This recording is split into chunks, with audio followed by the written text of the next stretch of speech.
And then again, you can take 15 minutes. Maybe there's a video that you found, you show the video, you get people to talk about it. Maybe you have a book that you're reading.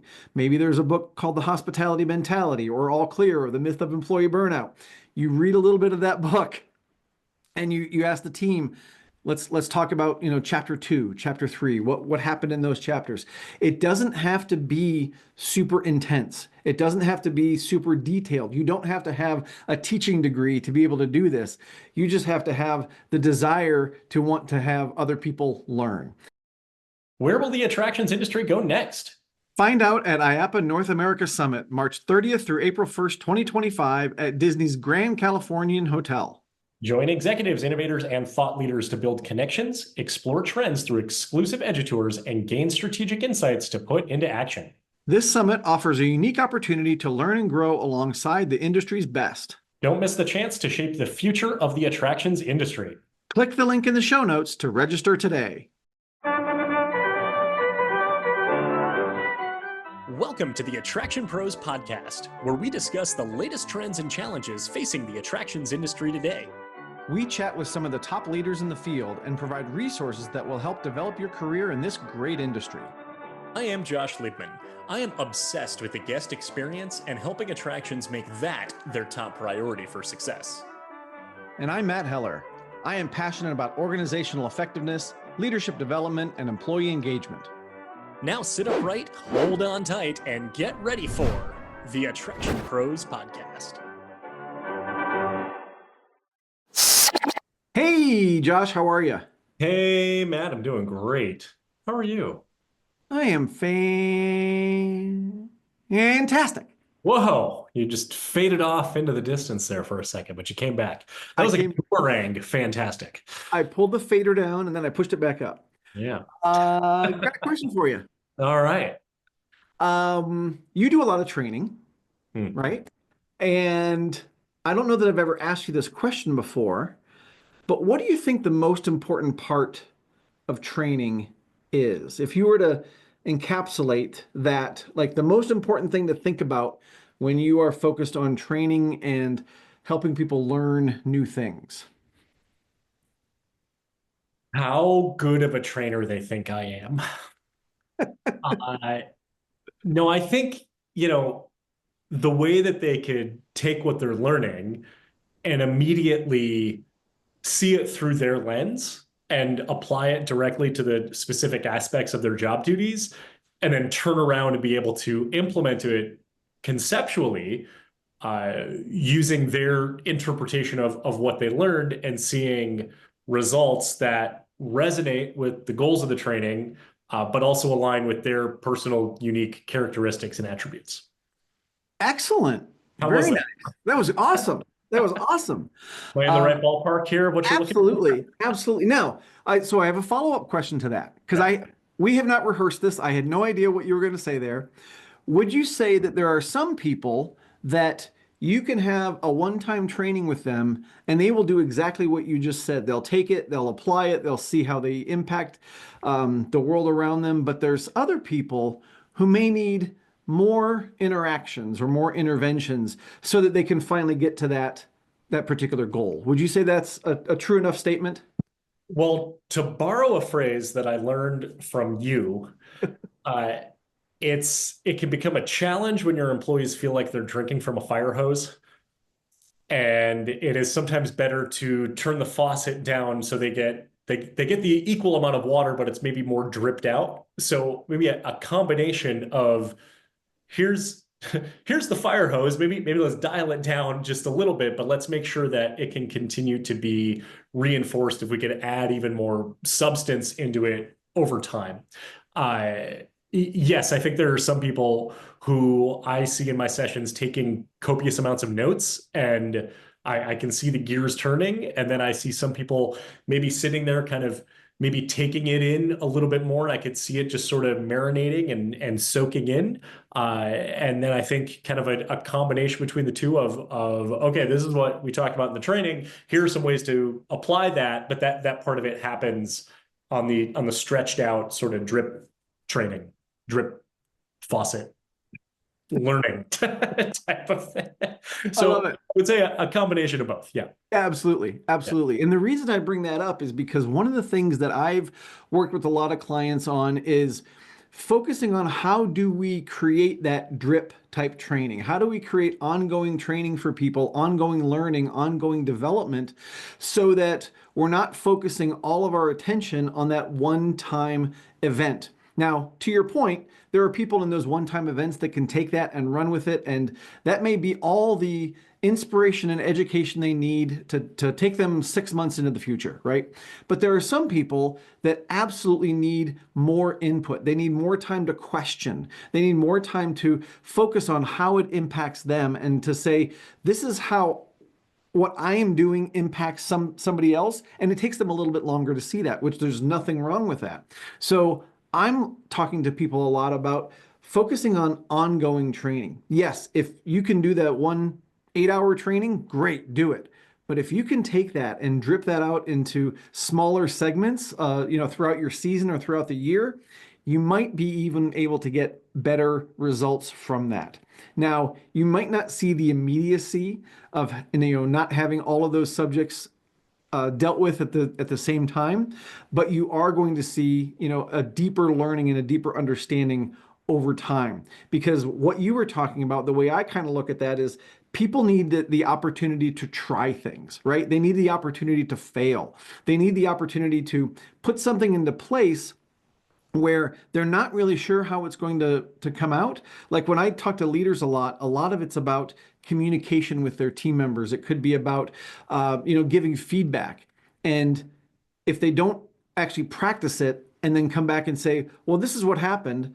It actually went better than I thought, or I really screwed it up. This is how I can do it in the future.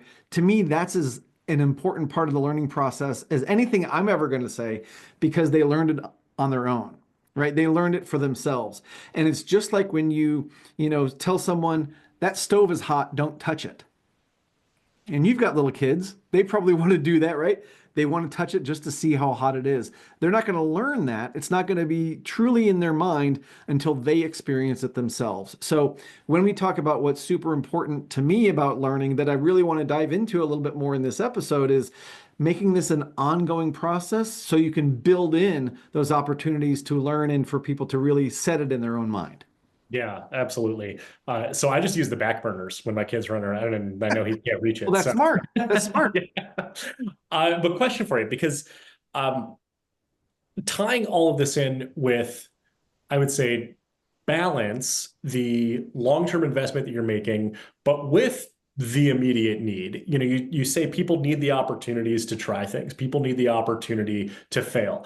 I couldn't agree more with that statement. I mean, that is 100%. I identify with that as well. I feel like I need that oftentimes as well. I'm just like, okay, here's a new thing I'm learning, I'm trying to figure out to do.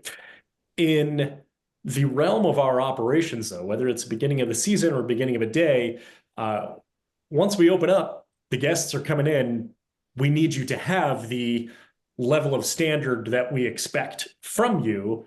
Therefore, the bandwidth to fail maybe tightens a little bit. It gets a lot smaller. So how do you then justify, okay, we're going to drip it out so we see long-term success, so that it resonates, so that we can identify the opportunities where team members can improve, while also maintaining the immediate need for performance? So I think you have to look at where you're spending your dollars.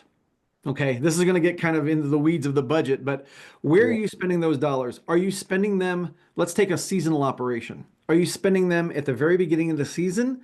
Are you spending them mid-season? Or are you spending at the end of the season? Because here's what's going to happen.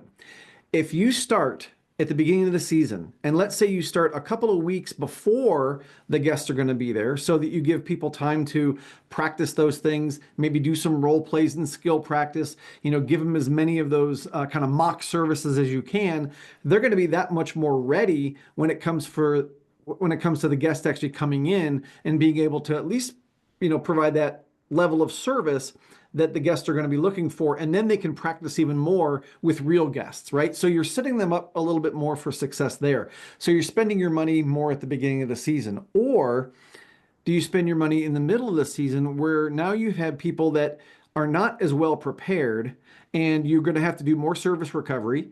You're going to have to do more retraining and rehiring because maybe people are not as prepared and they're saying, hey, I don't want to do this. I don't feel like I'm prepared. I don't have the confidence to handle these situations with the guests. I'm going to go someplace else, right? So then we have turnover. So now we're spending more money in the beginning of the season, or we're spending it at the end because maybe people stayed in there a little bit longer, but not that much. And now you've got the end of the season that you've got to restaff for, your Halloween and your winter fests and those type of things. So it's where you want to spend the money. And I've always been the proponent that if you spend that money up front, there's less of that money that you're going to spend in the middle and the end of the season because you're going to be preparing people that much more thoroughly for the roles that they're going to be in.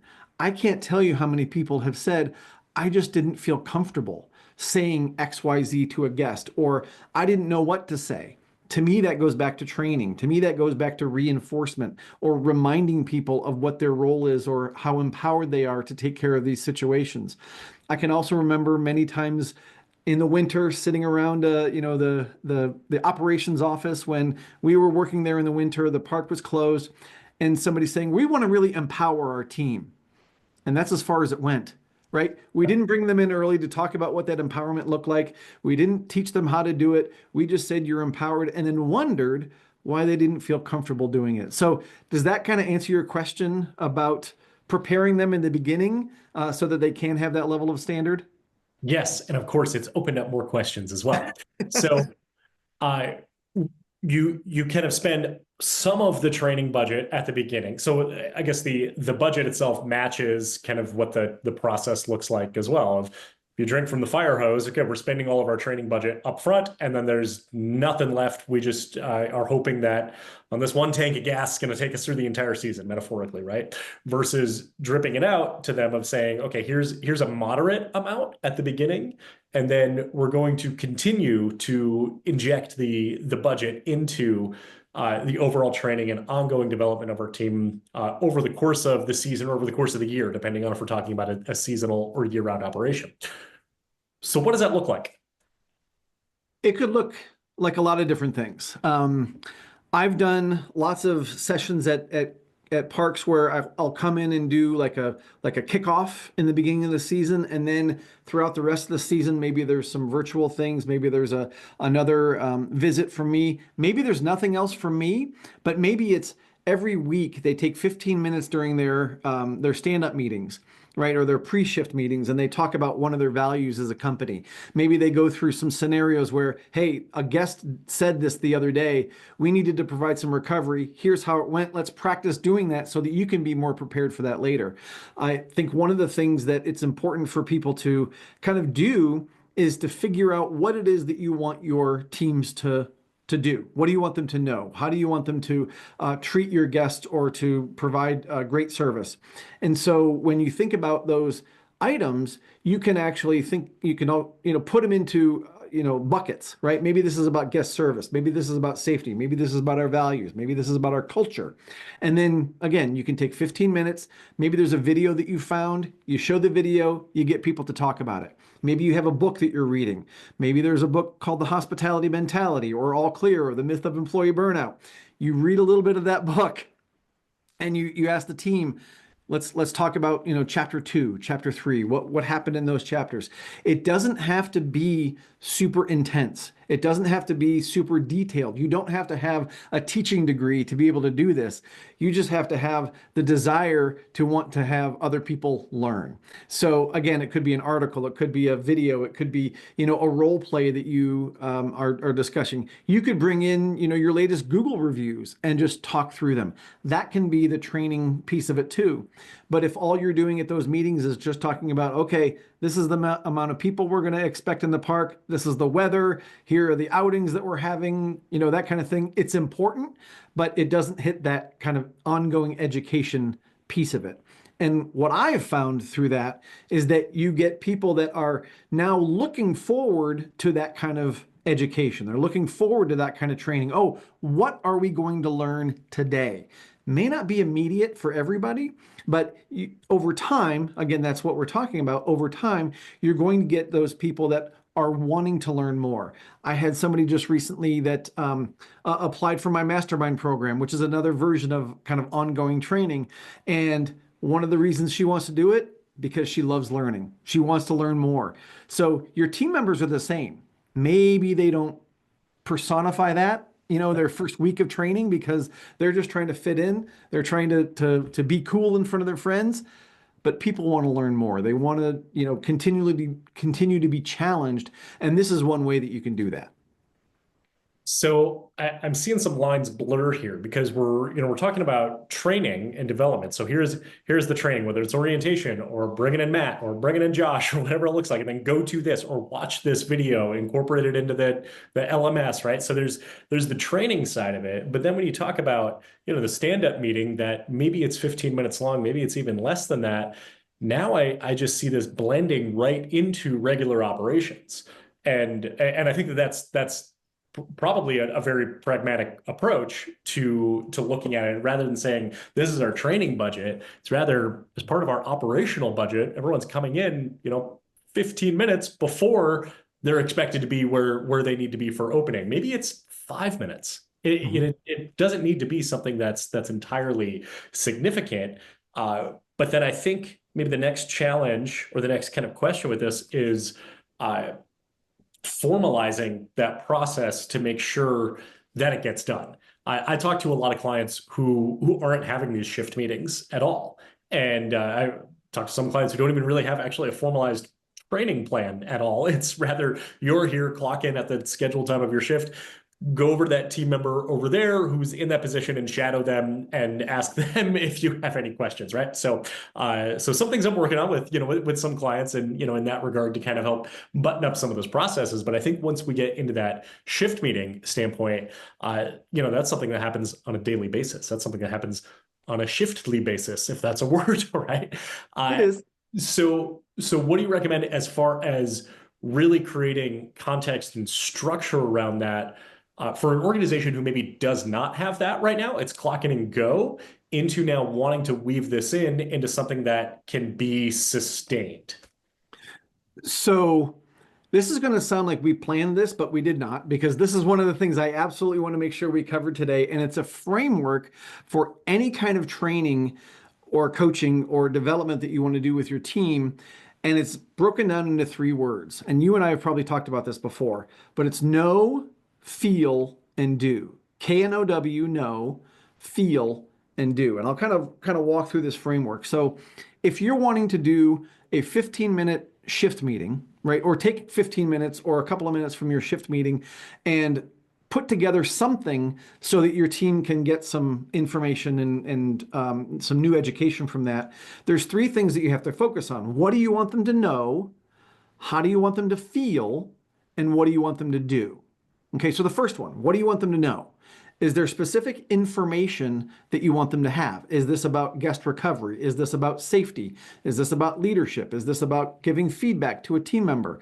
So what is that topic that you want to start with? And then again, depending on how deep you want to go, if you've only got 5 minutes, there's probably not a lot of depth you're going to get into that subject, but at least you can kind of scratch the surface. But what is it that you want people to know? That's number 1.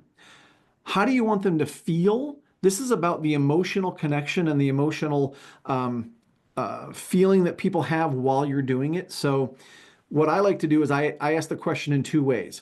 How do I want people to feel while they're going through the training, but how do I not want them to feel also? So do I want them to feel excited and engaged? And do I want them to feel like this is relevant to them? And if so, then I have to intentionally work into the process things that are going to help them feel that way. So if I want them to feel engaged, I'm not just going to stand up there and mouth words at them, right? I am going to create some sort of activity or skill practice or get them involved some way. Like I said, I also want to ask the question in another way. How do I don't want them to feel? I don't want them to feel bored. I don't want them to feel like this is, over their head or not relevant. So again, I have to think about how I'm going to incorporate those things so that they're not bored. Again, same thing. If I want them to feel excited or not bored, I'm going to have some sort of activity, some sort of interaction that they can be part of, even if it's a 5-minute exercise. doing something that gets them involved will help them feel like I'm trying to get them to feel. Now, before I get to the do, I want to talk about the feel thing in kind of a broader spectrum, because I see this as the one area that so many people miss, whether it's in even a presentation. You're giving a presentation to your boss about, something you think you need to initiate for the new year. Well, no feel do works for that too. We have to take into consideration the emotional component.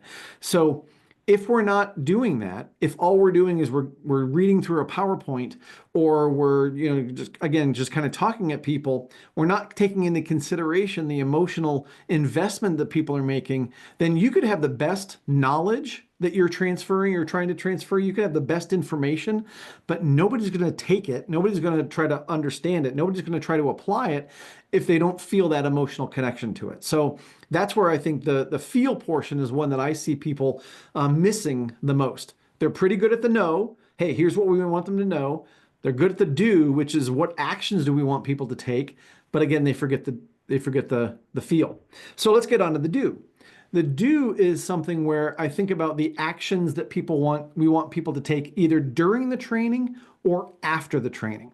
So as you were talking about earlier, you want people to really process that mentally, right? That's a part of this. You also want that to be displayed in an action or in a behavior or in a task that they're doing. Now I know how to do X, Y, Z, whereas before I didn't.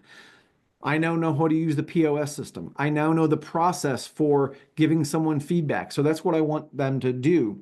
But I may also want them to do something during the training. So do I want them to write something down? If so, I need to be intentional about making sure that they have a pen or something to write on. That helps transfer the knowledge. Do I want them to practice using the POS system? Do I want them to hit certain buttons and go through certain sequences? If so, I need them to do that during the process. So that know, feel, do framework can help you with if you're doing an 8-hour training, if you're doing a 15-minute shift meeting, if you are doing a presentation for your boss, anything where you are presenting information that you want people to absorb and you want people to take action on, know, feel, do can help with that process. Feel like I'm sitting in an education room at IAAPA Expo, and the room's divided into threes. Have I been in that session before? You might have, where everybody's yelling the words. Yes. Yeah. And then Yes. you mix it up, and yeah. Yes. Thank you for going through all that, and thank you for really peeling back the onion, as we like to say here on the Attraction Pros podcast. We do. On the feel part of it, because the way that I interpreted that, it's not just how you want your audience to feel, but then it ties back into your delivery method, into saying, okay, here's the information that they need to know, that they need to do, and now the way that I'm delivering that is just as critical as those other two components. And I think part of this too probably could be working backwards, starting with do, at least kind of putting together the exercise, and then breaking it back and saying, okay, how am I going to deliver this information so they know it, and how are they going to feel when they learn it? So can we put some context into this? Sure. I want every team member to recognize conversation starters from guests and take the opportunity to personalize the interaction, whether they can talk to them for 3 or 4 minutes or whether it is a 5-second or less interaction. How would you know feel do that in, well, I would say a 15-minute shift meeting, but let's even condense it down even further. So the know you just said, you just outlined what you want people to know. I don't know if you can. And do. And do, right? Yeah.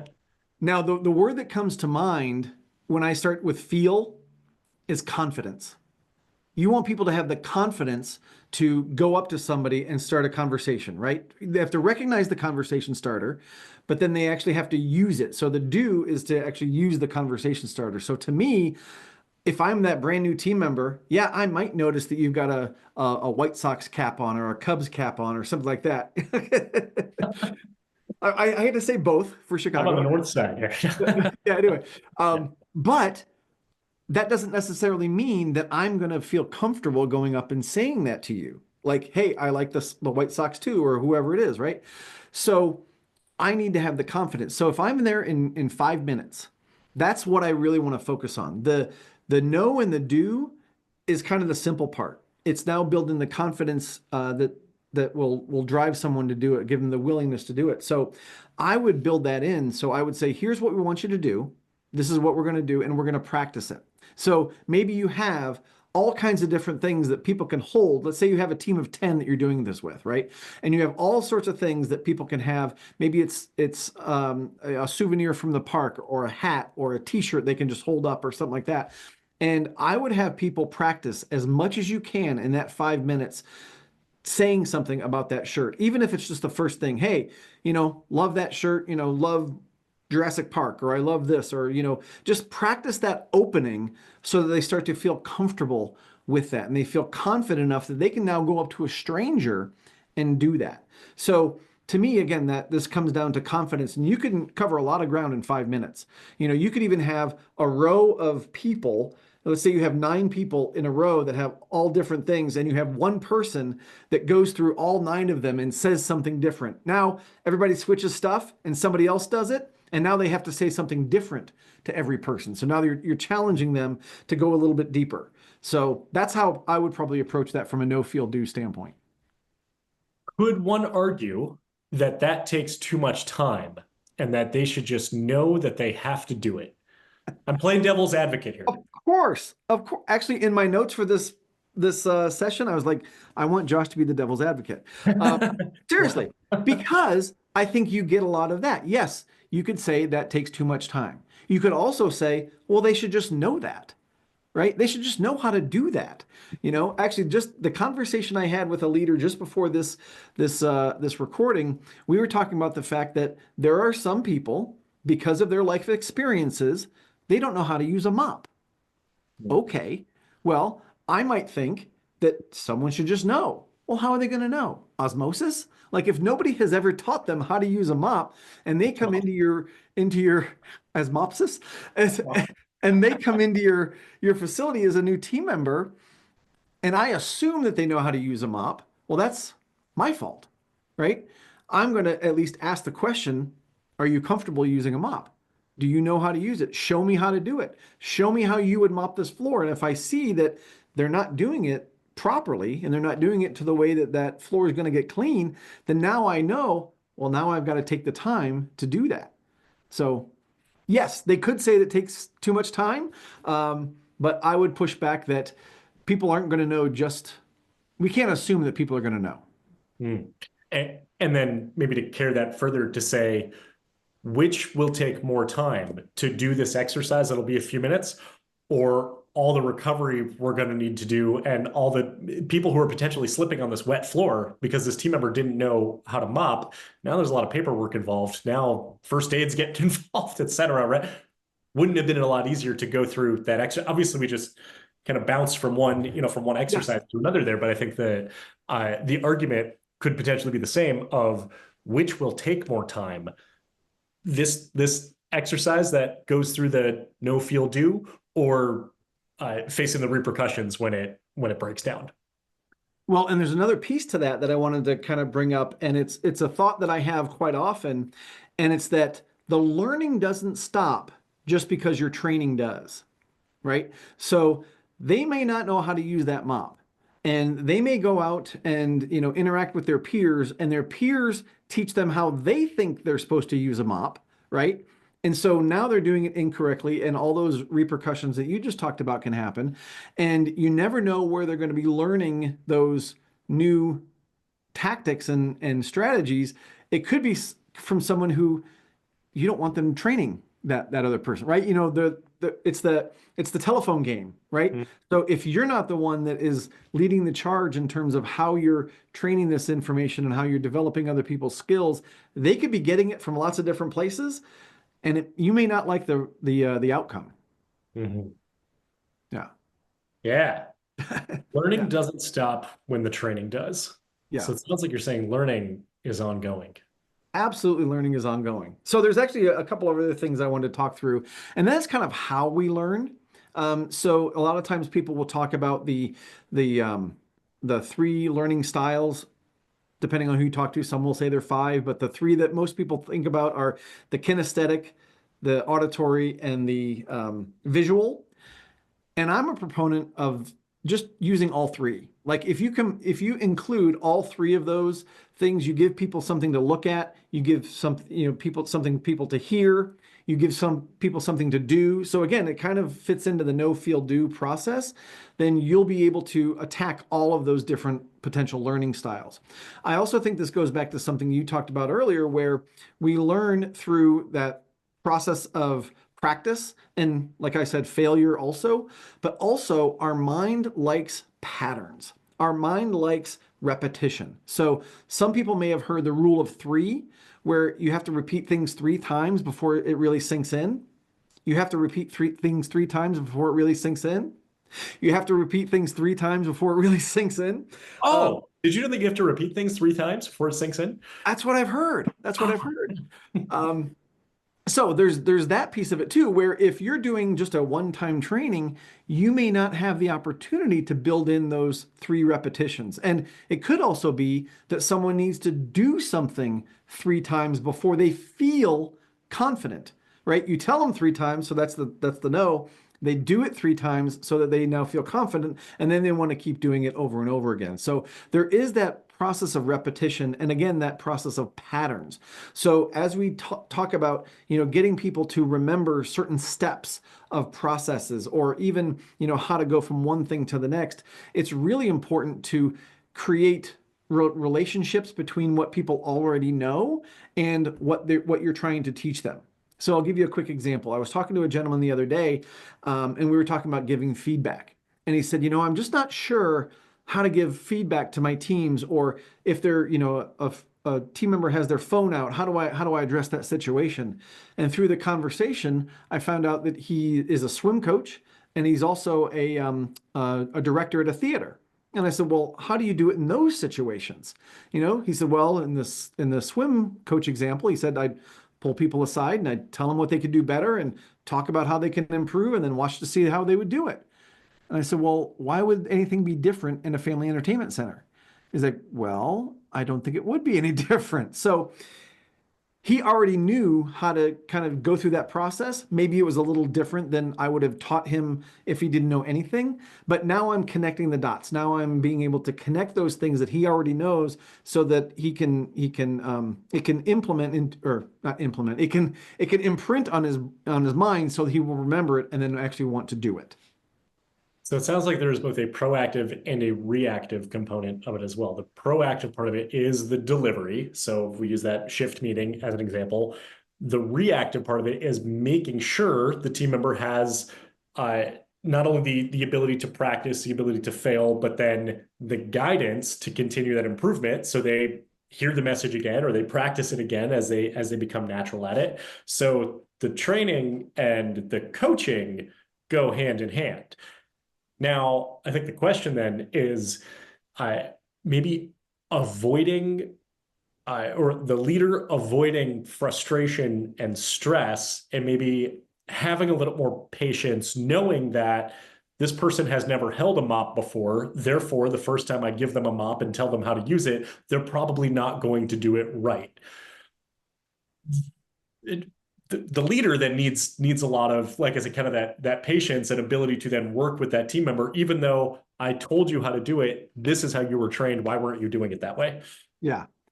So again, this is going to sound like we planned it, but we didn't, because it's because we've been hosting this podcast together for so long. I think so. There's a couple of concepts that this really brings up that I think is important to this conversation. Yeah. Number one, when I talk to people about coaching and training, I usually put up a graphic that is the word competence and confidence, and then a line, and then the word time, right? So we are building confidence and competence over time.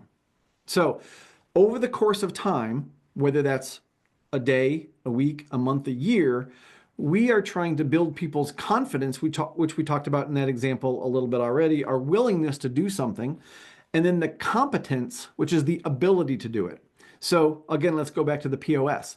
I may have the competence to push the right buttons in the right order, but do I have the confidence and the willingness to do that when guests are coming at me, right? And my boss is, over my shoulder, and, have I built up the confidence to be able to do that? So that process is going to take time.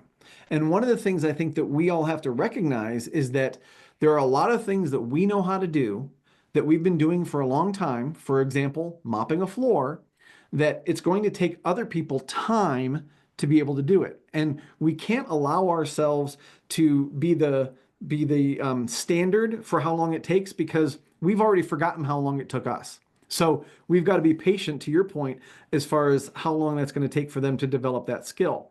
Now, the other part of that I like to kind of use as an example is when we use the word develop, and maybe I'm aging myself here a little bit, but a lot of people will think of, and I think of, developing a picture, right? Back in the day, you actually had to take film out of a camera, take it to a place where they would quote unquote develop it, and then you would get it back, and then you would realize that everybody's head was cut off in that picture, right?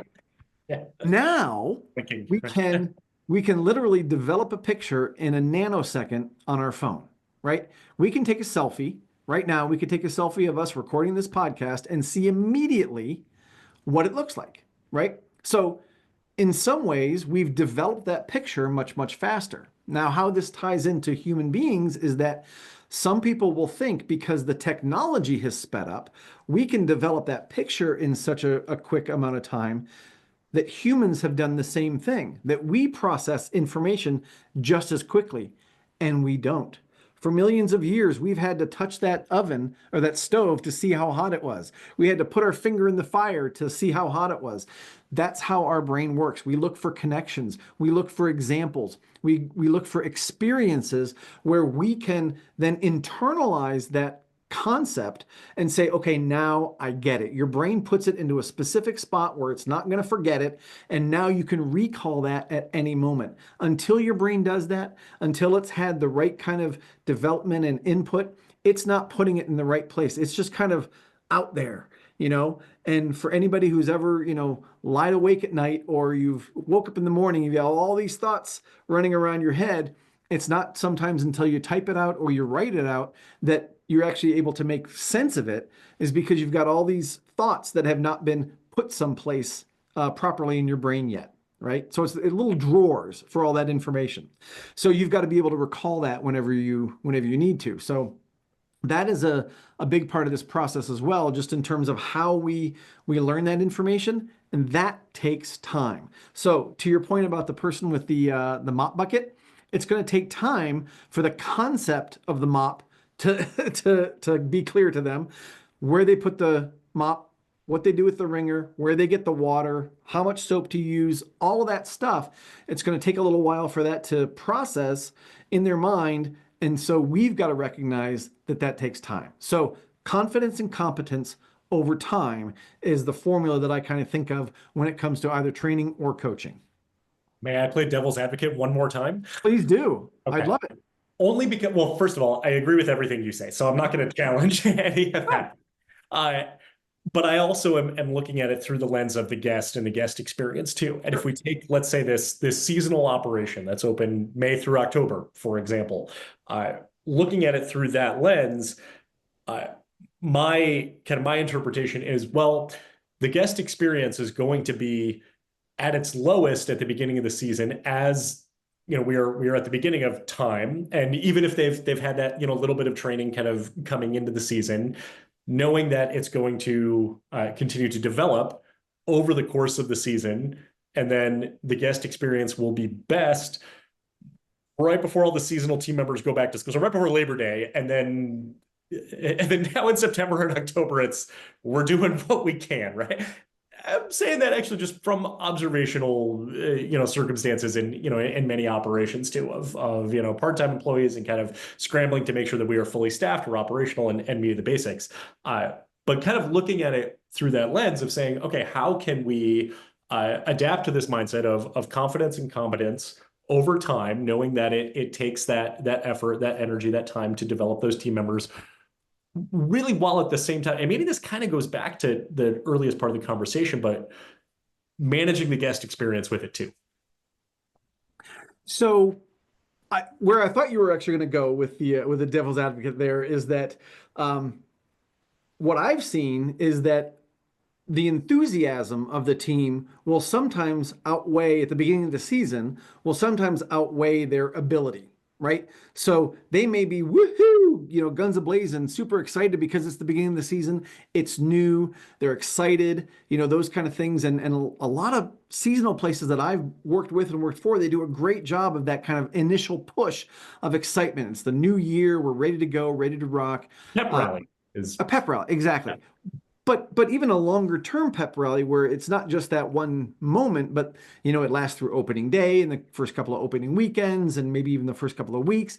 But then if that's not maintained, so this is again about the feel portion. If that's not maintained, if the behaviors are allowed to kind of suffer a little bit, that's where you start to get kind of a little bit more of a decline in the service as you might go along. So you might see that opposite trend with that. So how you tie it back to guest experience, or no, guest expectations, I think was the guest experience, guest expectations. Well, because the guest has the expectation, I would say, Yes. that's sustained throughout the season.